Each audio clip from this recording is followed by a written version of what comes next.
Summer Academy really gave me like a starting point, so I knew where I stood versus like all the rest of the 300 people that was sitting in the classroom with me, and I felt more confident.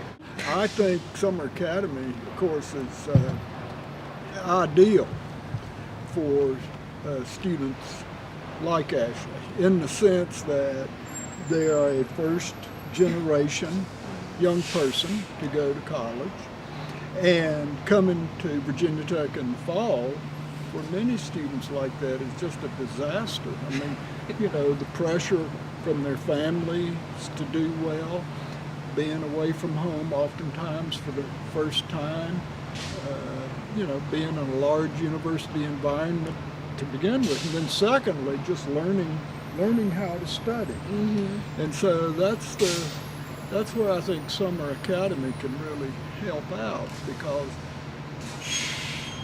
you have the discipline of a full class. And I used to look at all of you and say that while we have whatever it was, 6 or 8 students in here, you're really sitting on the front row and there's 600 people behind you.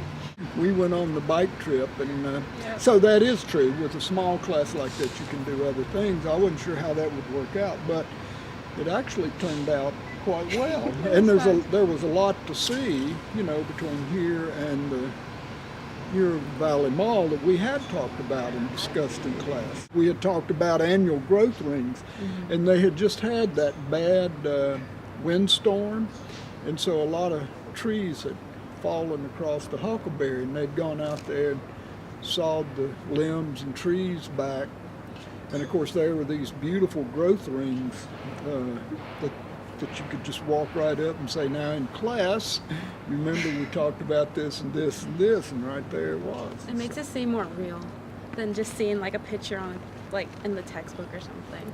So next year, if we do it again, this will be my field trip leader. Yeah. Is it fair to say that you struggled at the beginning? Yes. Yes. But what amazed me about Ashley was she did not give up.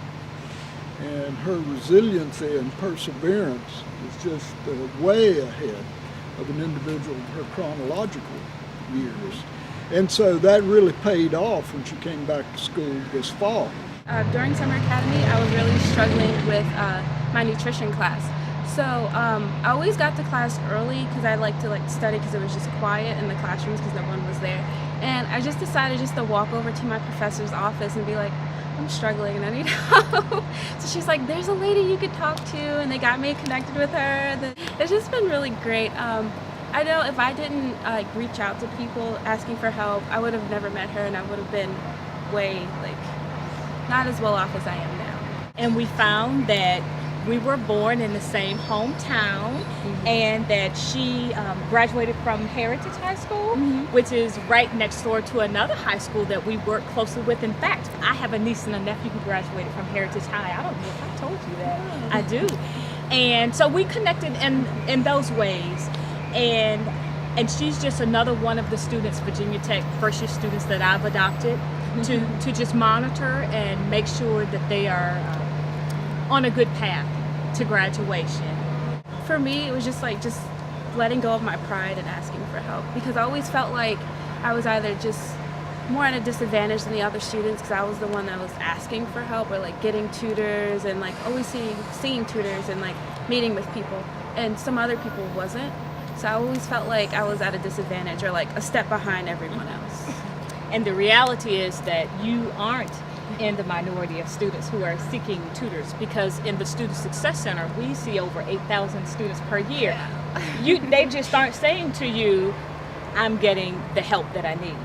Deep down, I kind of knew it was going to be a struggle for me to adapt to the college life and everything. So I just really wanted to just start early and get those first few miserable weeks out of the way so I can just be more confident.